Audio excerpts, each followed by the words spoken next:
Amén.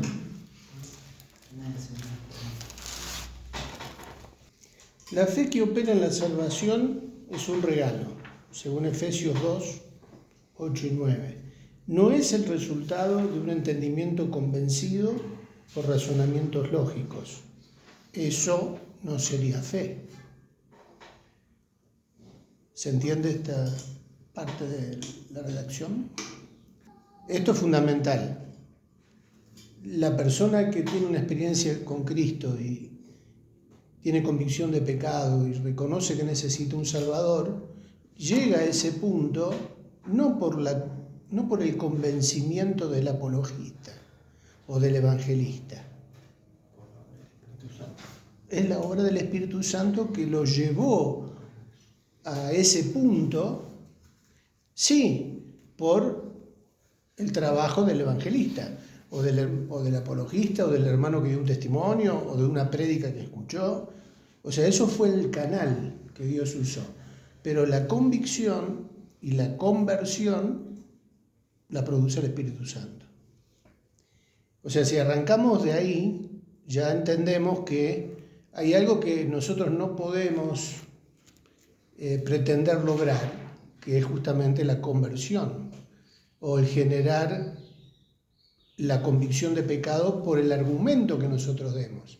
Sí, el argumento lo tenemos que preparar, lo tenemos que dar, pero el que va a convencer de pecado es el Espíritu Santo.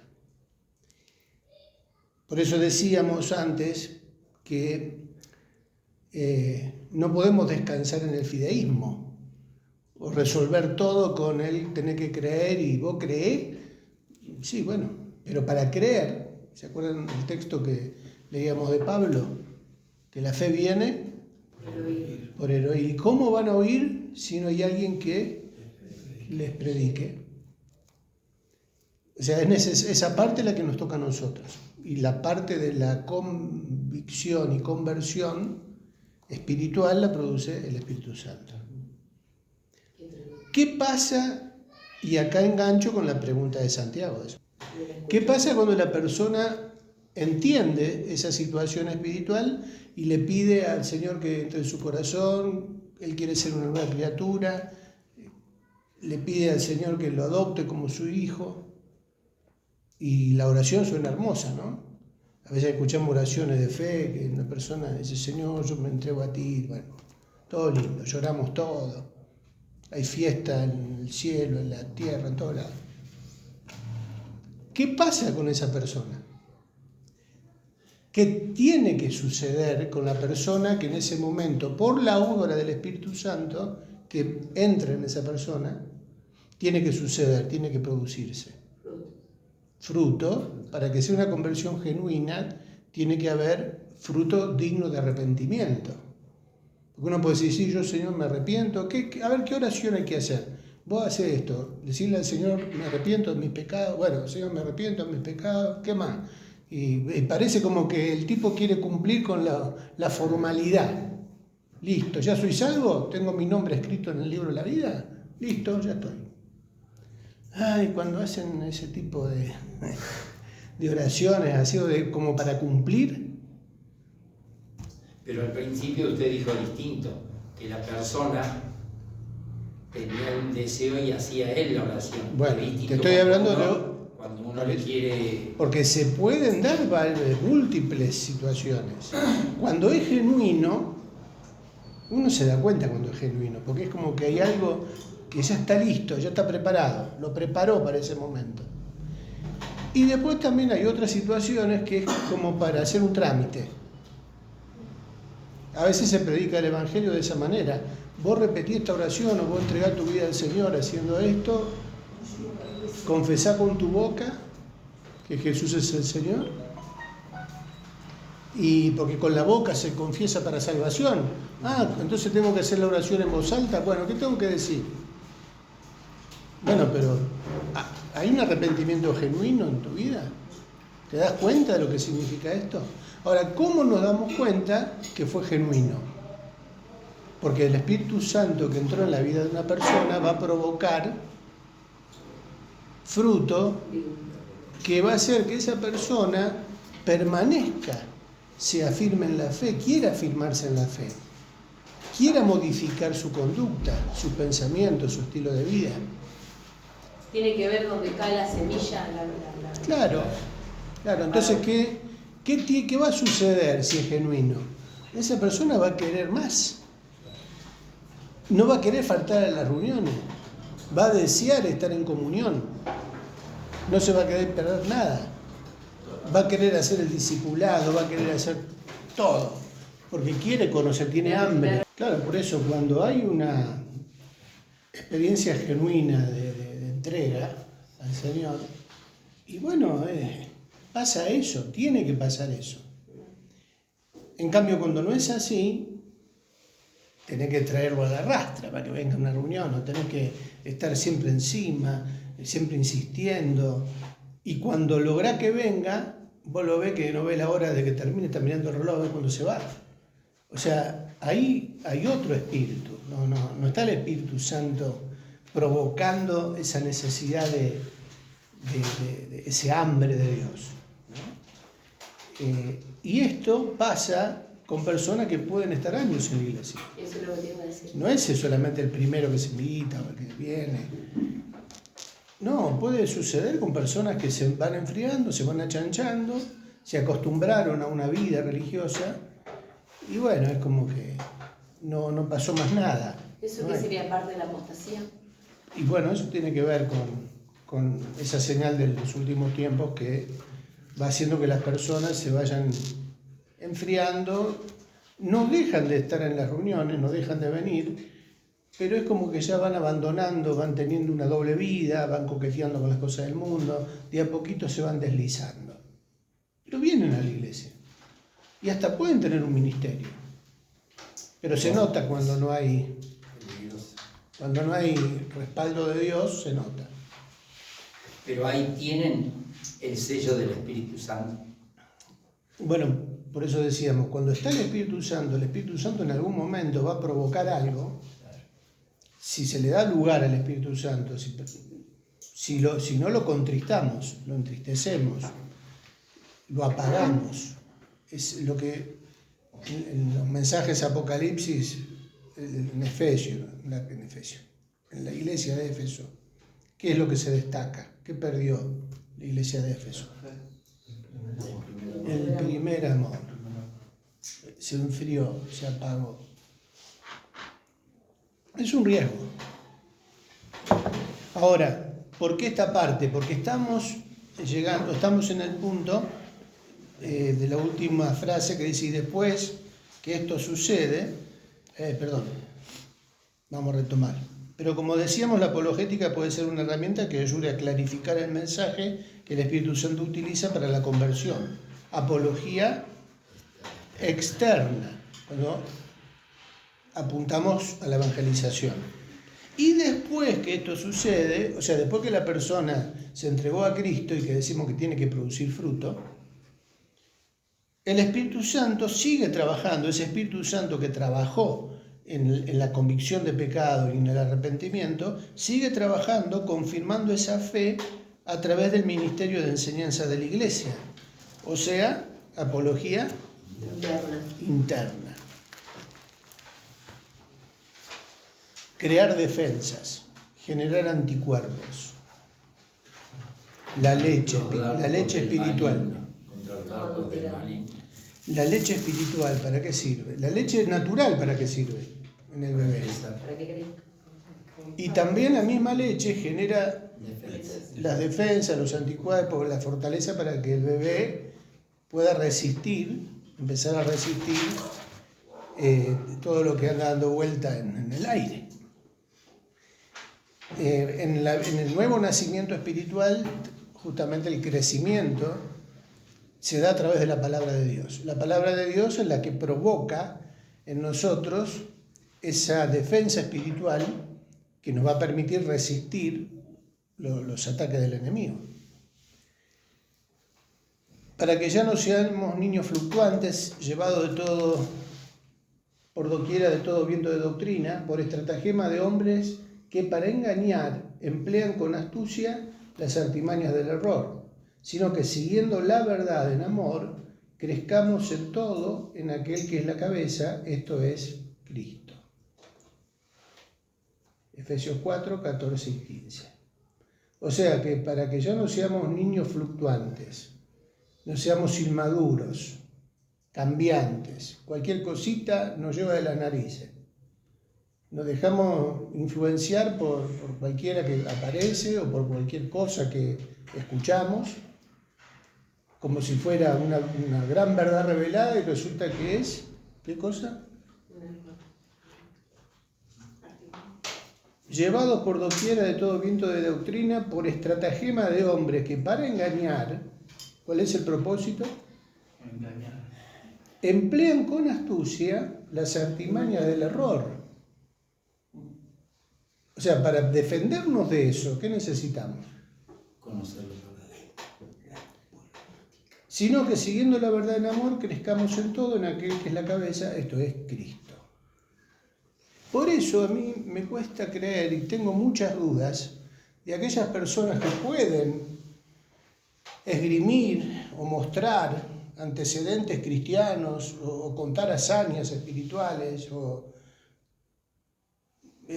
mostrar una cara, una faceta de un cristiano exitoso y espiritual y victorioso, pero no ama la palabra de Dios, o no se interesa por estudiarla, o dice, yo no necesito escuela bíblica, yo ya sé todo, yo ya estuve estudiando, leí la Biblia como 3, 4 veces, de adelante para atrás, de atrás para adelante, la leí en hebreo, en griego, la leí en todos los idiomas.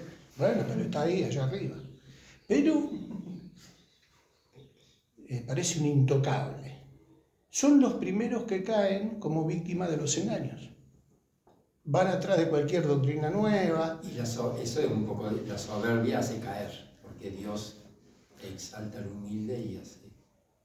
Ahora, está bien, yo exagero, no, yo sé que digo, lo planteo así, pero nadie lo va a decir de esa manera, aunque acá lo dijeron.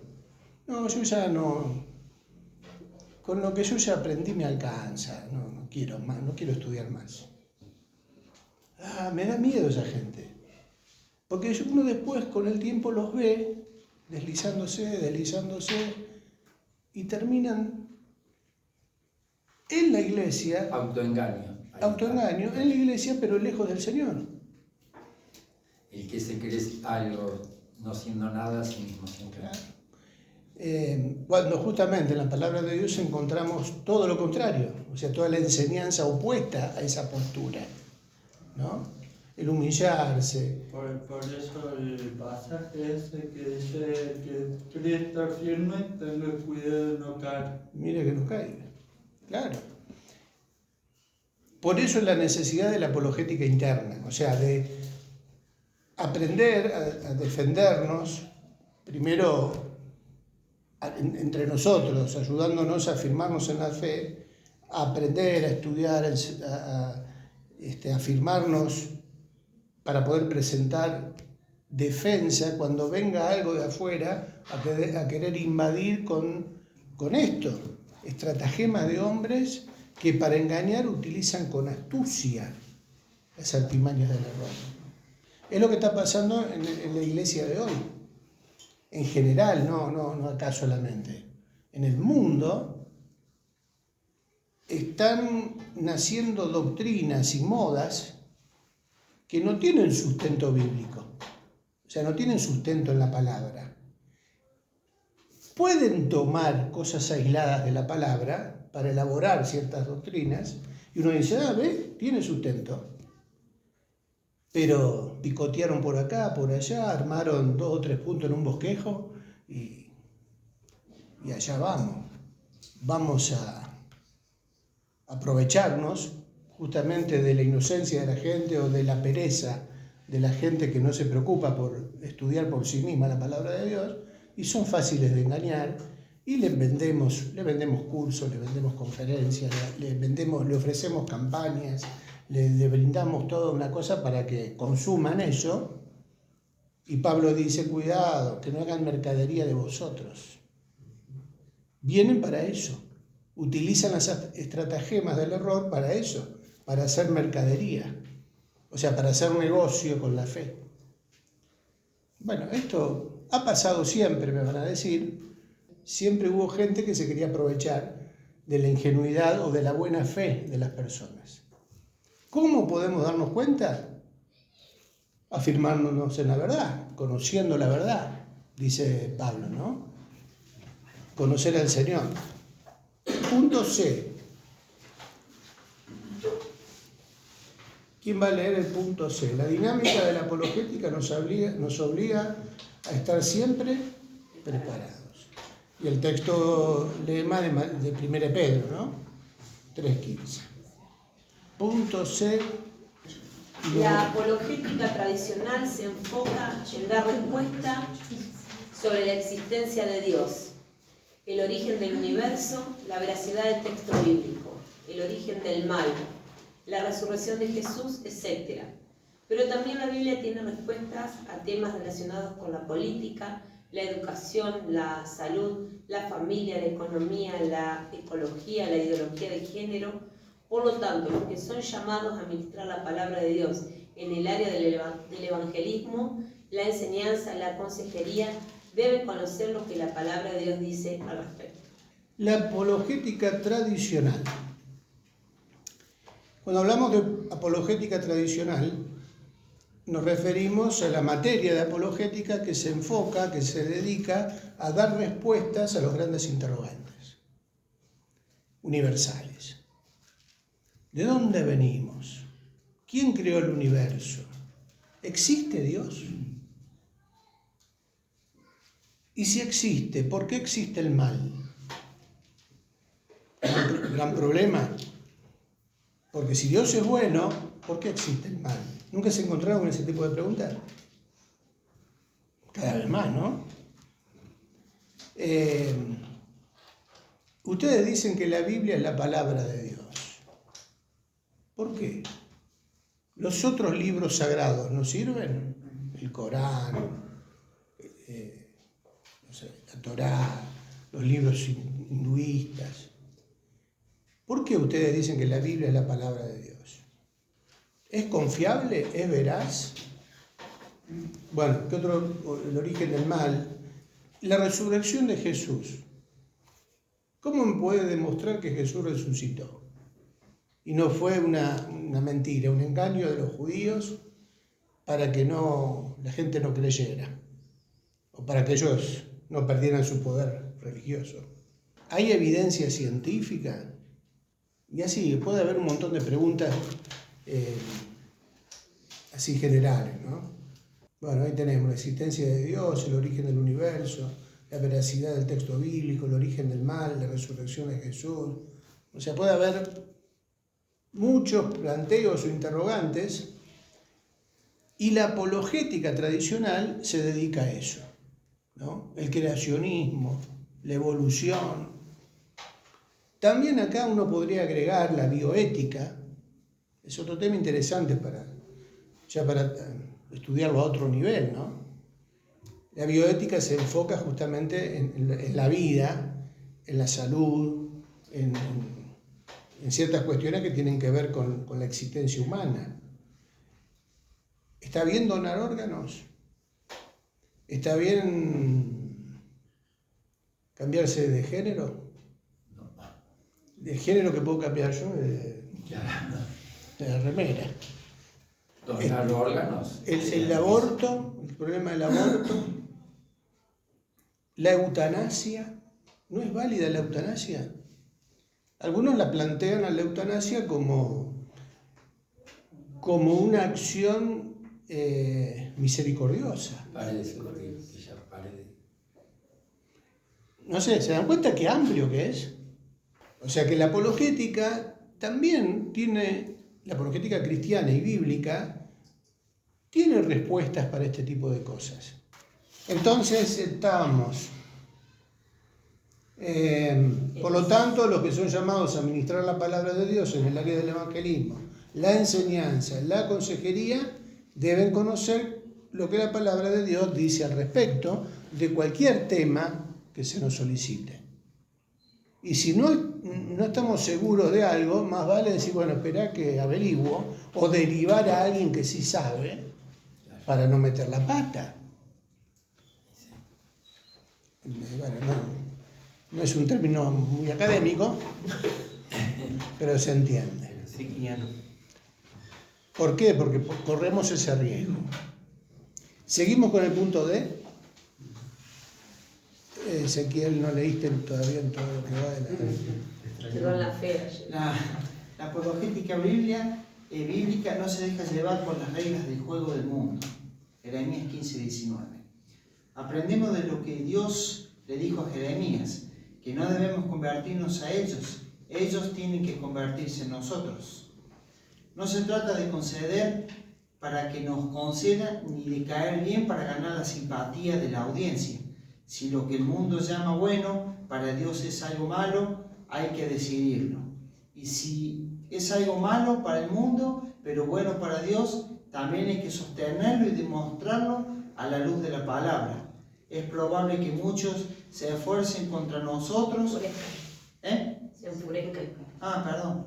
Es probable que muchos se enfurezcan contra nosotros, nos difamen y hasta nos agredan. Pero Dios también nos promete a través de Jeremías, y ahí dice este versículo, y te pondré en este pueblo por muro fortificado de bronce, y pelearán contra ti, pero no te vencerán, porque yo estoy contigo para guardarte y para defenderte, dice Jehová. Y te libraré de la mano de los malos, y te redimiré de la mano de los fuertes. La apologética bíblica no se deja llevar por las reglas del juego del mundo. Cuando en situaciones entramos en debate o se nos confronta con la intención de ridiculizar nuestra fe, o se nos plantean temas como le plantearon a Jesús en alguna oportunidad para tentarlo o para hacerle caer en una trampa. No sé si alguna vez tuvieron este tipo de experiencia, ¿no? De ver que alguien venía con un planteo, pero con la intención de dejarnos en ridículo. Pero se da, y de hecho hay debates que son interesantes y profundos, con ateos y creyentes, en donde se plantean estos temas que hablábamos de la apologética general. La existencia de Dios, el origen del universo, la evolución, la creación. Entonces, cuando se dan estas situaciones, se ponen reglas. O sea, para los debates hay reglas. O sea, cuando se organiza, nosotros acá no tenemos mucho ejercicio en la práctica del debate, pero a nivel universitario o en determinadas instituciones se practica esto del debate, es como una materia más dentro del estudio, los equipos de debate. Entonces se forman equipos, ¿no? En donde cada equipo tiene que preparar un tema y confrontar con otro equipo que tiene otro tema. Los dos tienen que plantear sus posturas y sus fundamentos, tienen un tiempo para hacerlo, hay preguntas, lo que uno expone, el otro equipo ¿qué hace? Pero antes de refutar, ¿qué hace mientras un equipo expone? Y analiza, escribe. ¿Qué es lo que escribe? ¿Qué es lo que escribe? El contraataque, más o menos como para ver. Pero tiene que prestar atención a lo que el otro está diciendo y escribe el aparente punto flojo que pueda tener para rebatirlo, porque el otro está planteando su postura y yo tengo que rebatir eso y dar mis argumentos para convencer a la audiencia de que la razón la tengo yo. Bueno, eso sucede en los equipos de debate. Yo veo mucho. En la política, si ustedes ven los debates de los candidatos que se transmiten a veces por televisión, pasa esto. Uno por ahí no se da cuenta, pero hay todo un equipo de asesores que está trabajando atrás. Sí, ahí tocan el punto más débil. Claro. Entonces, se plantean determinadas reglas en esos debates para mantener el orden del debate, que no se escape de las manos.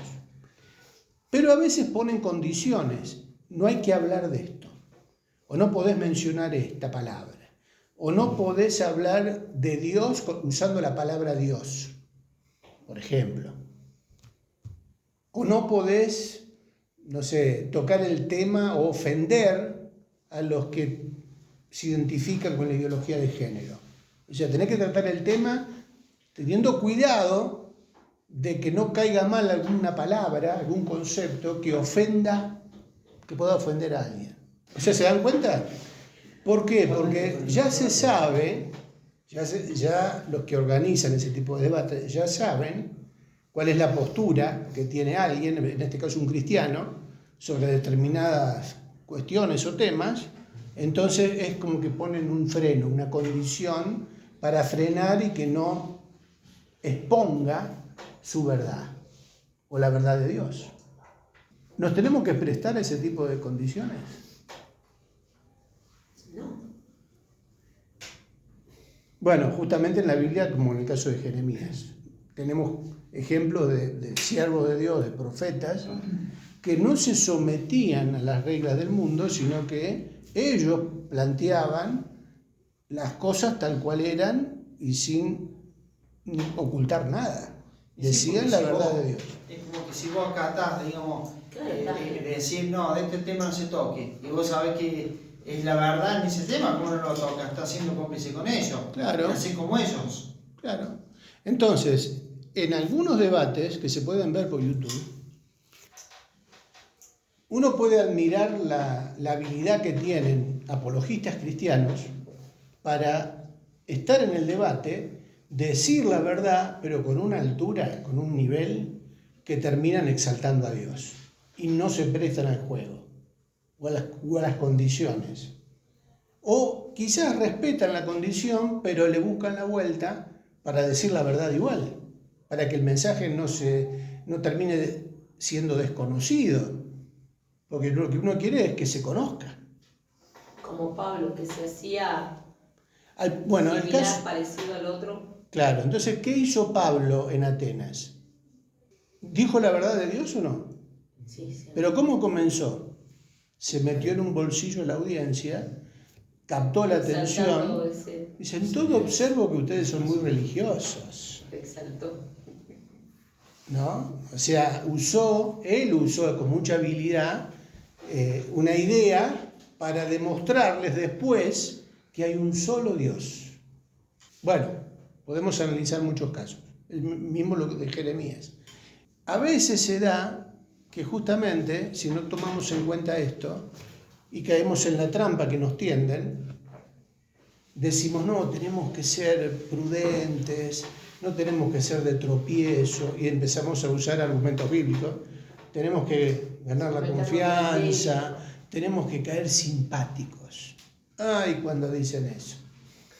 Tenemos que caer, ¿por qué tiene que caer simpático? No, porque de esa manera vamos a ganar su confianza, nos van a respetar, nos van a volver a escuchar.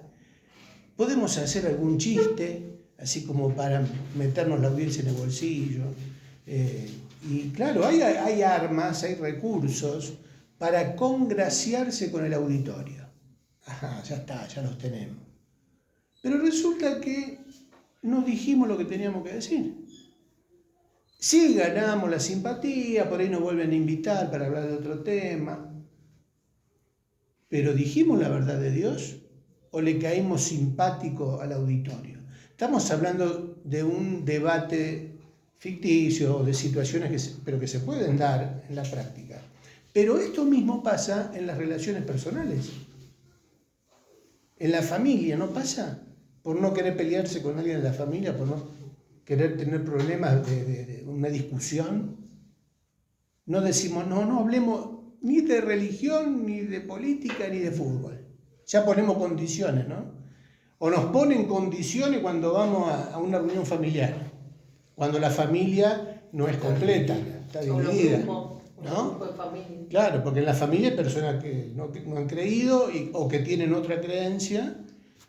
No, de esto no hablé. Y te ponen condiciones. Bueno, vengan pero no hablen de la iglesia. Vengan pero no hablen de la Biblia.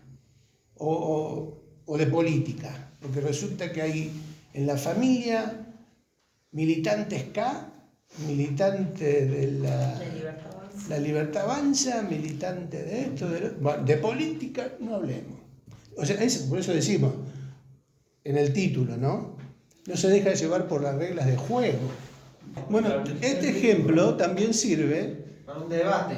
para que nosotros nos preparemos para ver cómo actuamos con las personas que tienen una ideología que puede ser contraria a la Biblia. Claro. Y las ideologías que uno pueda tener, porque uno la tiene porque la recibió, porque en la familia son miembros del partido tal. No, mirá, si vos suponte salís a evangelizar, ¿no? No necesariamente te toque que te digan, che, no quiero el enseño, pero te digan, y sí, mira cómo estamos con este país, ahora con este presidente. Vos tenés que estar preparado también para eso. Claro. Y no, porque que bueno, vamos a hablar de Cristo. ahora lo que dice el la palabra. asunto también vamos a tener que estar preparados porque nosotros decimos, nosotros somos cristianos. ¿A qué iglesia va? Una iglesia evangélica. Ah, pero ustedes son representantes del Imperio del Norte. Ustedes vienen, todos los protestantes vienen con esa ideología, son de derecha, están en contra de la libertad sexual. Entonces, ¿qué decimos? Bueno, hay que decir lo que dice la Biblia con respecto Vamos a todo al eso. amor. Obviamente. Claro, Vamos a la ahora, hay cosas que lamentablemente se dicen con verdad. O sea, hay críticas que se hacen al cristianismo en general con argumentos que yo tengo que pensar cómo los rebato. Mi argumento tiene que superar el otro. Por eso la importancia de tomar en serio esto. Ahora, tanto para la izquierda, para la derecha, para el centro, las ideologías que vengan de donde vengan. Dentro de la iglesia, ahora vamos a hablar de la apologética interna, porque hay congregaciones que, en cuanto a las ideologías políticas, están divididas. Es que hay que ir de acuerdo a la palabra. ¿Qué es lo que va a regular mi ideología como cristiano? La verdad es Cristo.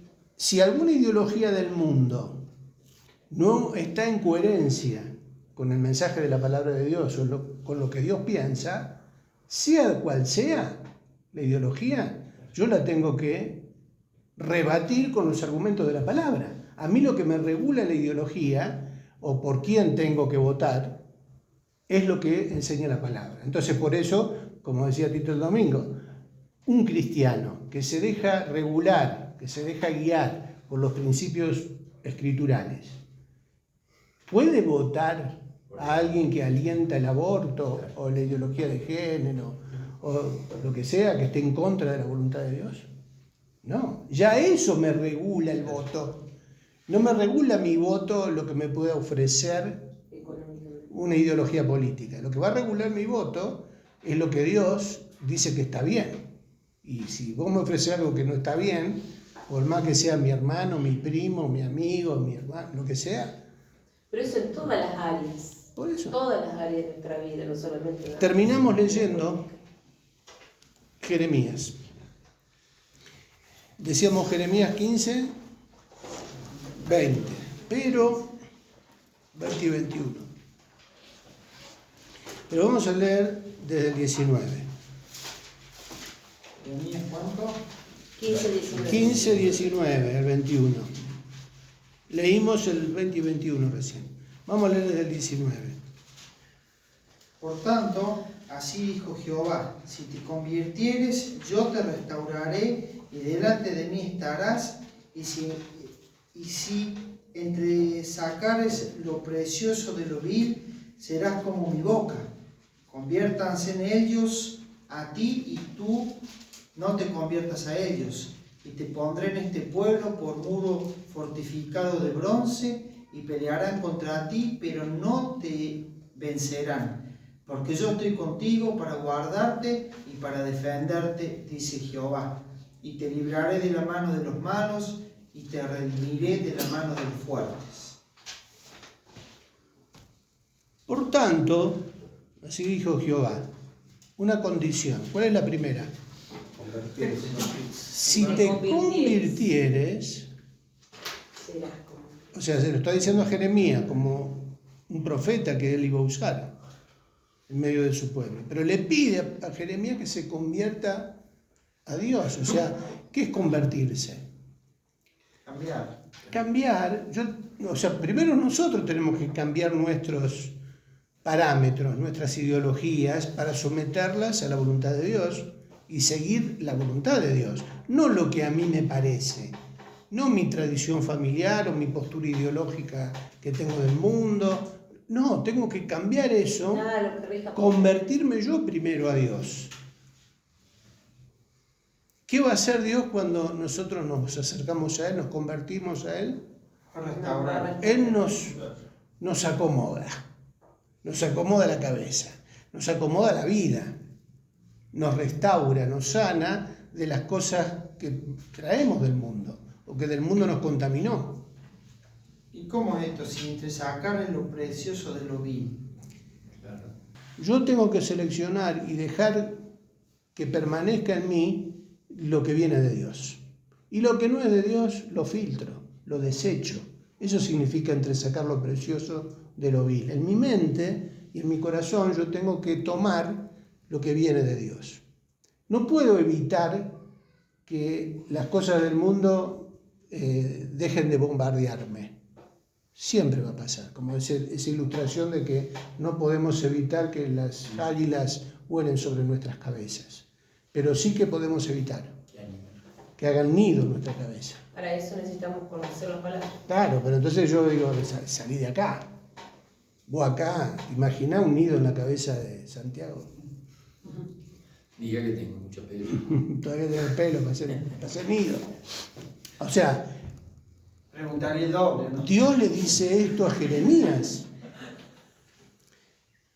Si logramos eso, ¿qué le dijo Dios a Jeremías? Si vos te convertís a mí, si dejás que yo trate con vos, que te restaure, que te acomode a mi imagen, que te forme como mi siervo, vas a estar en condiciones de ¿qué? De discernir lo precioso de lo vil, de sacar, de santificarte. En definitiva tiene que ver con eso. Entre sacar lo precioso de lo vil, tiene que ver con limpiarnos de aquello que nos contamina. Nos santificamos. Eso ya hace que marquemos una diferencia.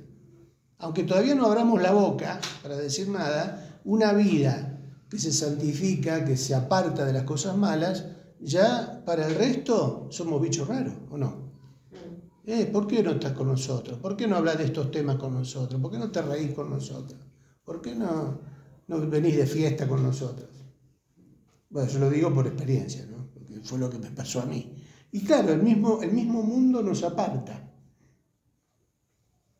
Porque ellos se acostumbran a la mugre y bueno, no quieren saber nada con los que marcan una diferencia. Y dice, si entre sacar lo precioso de lo vil, ¿cómo serás?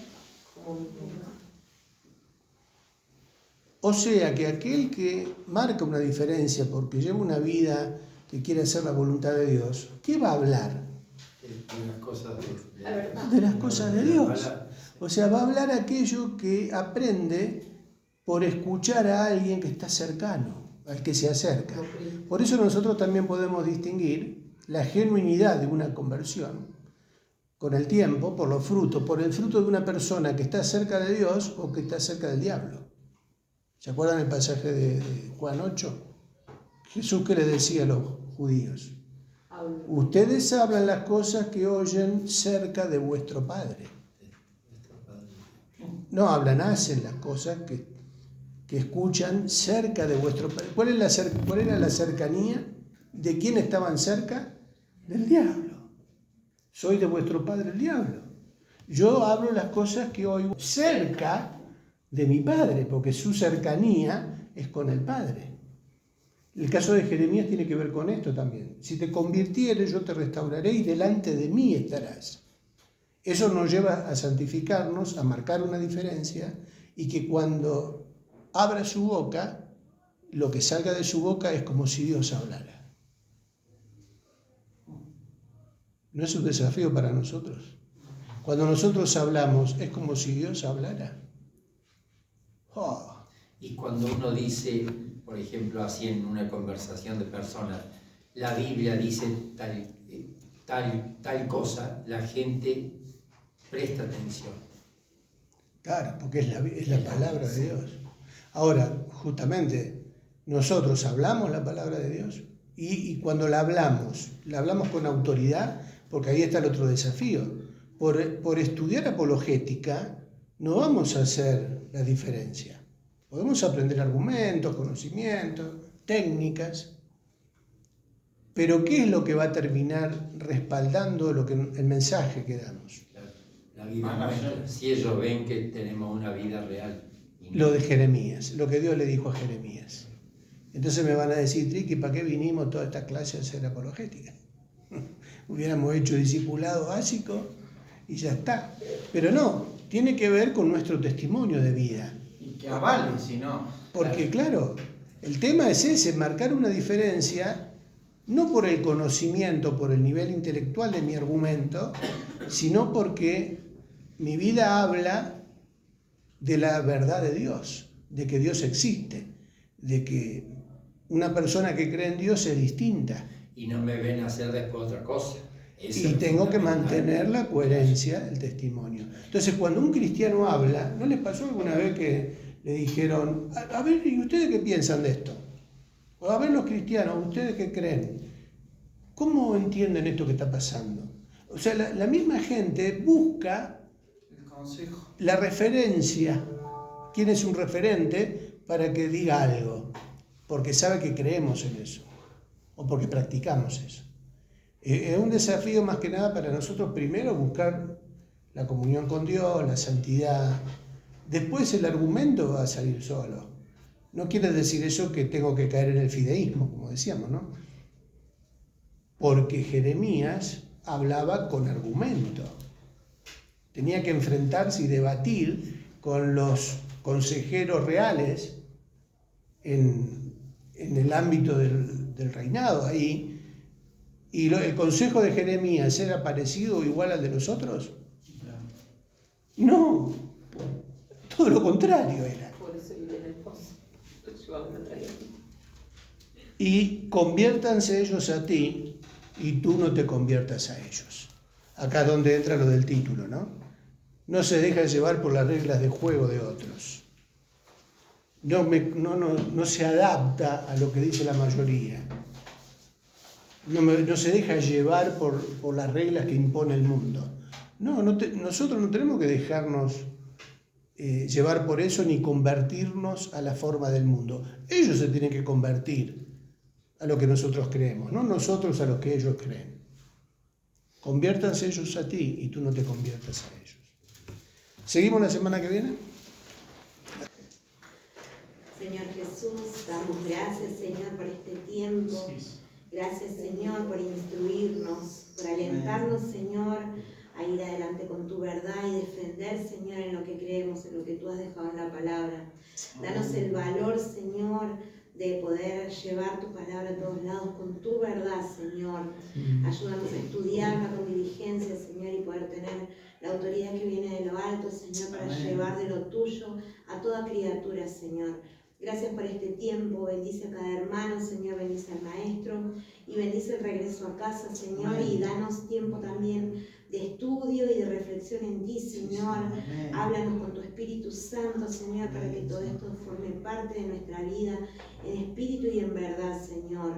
Y prepáranos para la próxima clase, Señor. En el nombre de Jesús, amén. Amén.